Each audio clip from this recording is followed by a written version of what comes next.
सांगली जिल्ह्यातील लेंगरे नावाच्या गावातील ज्योती नावाच्या 26 वर्षीय महिलेने आपल्या पोटच्या 6 वर्षाच्या मुलाच्या पाठीला दगड बांधला आणि त्याला विहिरीत ढकलून दिले. आईनेच आपल्या मुलाचा खून का केला असेल या व्हिडिओमध्ये सविस्तर पाहू. चॅनलवर नवीन असाल तर कलम 302 या मराठी चॅनलला सबस्क्राईब करा आणि बेल आयकॉनवर क्लिक करा. सांगली जिल्ह्यातील खानापूर तालुक्यातील लेंगरे गावात 5 मे रोजी सकाळी एक धक्कादायक घटना घडली होती. 6 वर्षीय वय असलेल्या शौर्य प्रकाश लोंढे या चिमुकल्याचे अपहरण झाले आणि गावात भीतीचे वातावरण तयार झाले होते. शौर्य हा त्याची आई ज्योतीसोबत घरात खेळताना दिसला होता. त्याची आई भांडी घासण्यासाठी गेली आणि शौर्य बाहेर खेळण्यासाठी गेला आणि काही वेळातच तो घरातून गायब झाला. ही घटना गावात वाऱ्यासारखी पसरली आणि लोकांच्या मनात असुरक्षिततेची भावना जागी झाली. ज्योती प्रकाश लोंढे ही शौर्याची आई एका गंभीर आणि अशांत अवस्थेत पोलीस ठाण्यात पोहोचली. तिने तक्रार दिली की शौर्य तिच्या घराजवळ खेळत असताना अचानक कुणीतरी त्याला पळवून नेले आणि तिच्या शब्दांमध्ये एक विशिष्ट प्रकारची भीती आणि निराशा होती. पोलिसांनी तात्काळ कार्यवाही सुरू केली. विटा पोलीस ठाण्याचे निरीक्षक यादव यांनी आपल्या टीमसह घटनास्थळ गाठले. त्यांनी ज्योतीच्या घराची तपासणी केली. त्यासोबत शौर्याचे मित्र आणि शेजाऱ्यांची देखील चौकशी केली आणि तपास सुरू केला. शौर्याचे अपहरण म्हणजे एक प्रकारची धक्कादायक परिस्थिती दर्शवणारी घटना होती. पोलिसांनी घराच्या आसपासच्या भागात गस्त घालून विशेषतः शौर्य खेळलेल्या ठिकाणावर तपासणी केली. काही साक्षीदारांनी सांगितले की त्यांनी एका दुचाकीवरून 2 व्यक्तीला पाहिले ज्यांनी शक्यतः शौर्याला पळवून नेले असावे. या माहितीच्या आधारावर पोलिसांनी दुचाकीचा मागोवा घेण्यास सुरुवात केली. पण पोलिसांच्या लक्षात आले की रस्त्यावर कोणत्याही प्रकारचा पुरावा मिळत नव्हता. या दरम्यान ज्योतीच्या वर्णनानुसार शौर्याला एका रंगीबेरंगी टी-शर्टमध्ये आणि जीन्समध्ये पाहिले गेले होते. पोलिसांनी त्यांच्या तपासात अनेक ठिकाणांची तपासणी केली, जसे की पोलीस ठाण्याच्या आसपासचे गाव आणि शहरी भाग. त्यांनी गावातील लोकांची ओळख पटवून त्यांच्याशी संवाद साधला. परंतु शौर्याच्या अपहरणाचे रहस्य उलगडण्यास काहीच क्लू सापडला नाही. गावातल्या लोकांनी आणि पोलिसांनी शौर्याच्या शोधात तपास सुरू केला. शौर्याच्या नातेवाईकांनी आणि शेजाऱ्यांनी देखील सर्वत्र शोध घेतला, पण तेथे कोणताही ट्रेस मिळाला नाही. संपूर्ण गावात गडबड माजली होती.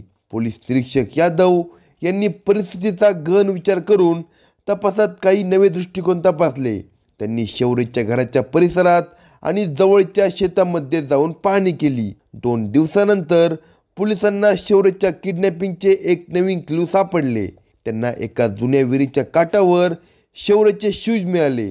त्यामुळे पोलिसांनी त्या विहिरीमध्ये शोधण्याचे ठरवले. परंतु विहिरीचे पाणी गढूळ होते आणि विहीर फुल भरली होती. 3 मोटार लावून विहिरीचे पाणी उपसण्यात आले. विहिरीच्या तळाला शौर्याचा मृतदेह दगडाला बांधलेला पोलिसांना दिसला. त्या 6 वर्षाच्या चिमुकल्याचा मृतदेह पाहून पोलीस देखील चक्रावून गेले होते. हा खून कुणी केला हा मोठा प्रश्न पोलिसांसमोर होता. पोलिसांना अपहरणाच्या घटनेच्या मागे काहीतरी गडबड असल्याची शंका आली. शौर्याचा मृतदेह पाण्यात सापडल्यावर त्याच्या शरीरावर कोणतेही बाह्य जखम किंवा इजा दिसली नाही, पण त्याच्या अपहरणाच्या योजनेमागे खूप मोठी गडबड होती. या परिस्थितीचा तपास करण्यासाठी पोलिसांनी ज्योती लोंढे आणि तिच्या घराच्या इतर सदस्यांची सखोल तपासणी सुरू केली. त्यांच्या तपासात पोलिसांनी शौर्याच्या घरामध्ये काही तपासणी केली. त्यामध्ये पोलिसांना आई ज्योतीच्या वर्तनात गडबड आणि संशयास्पद गोष्टी सापडल्या. ज्योतीने सुरुवातीलाच शौर्याच्या अपहरणाच्या तक्रारीत खोटी माहिती दिली होती. पोलीस निरीक्षक यादव यांच्या पथकाने ज्योतीची सखोल चौकशी केली. त्यामध्ये पोलिसांसमोर एक धक्कादायक माहिती पुढे आली. ज्योती प्रकाश लोंढे आणि रुपेश घाणगे यांना लग्न करायचे होते. त्यांच्यामध्ये अनैतिक संबंध देखील निर्माण झाले होते.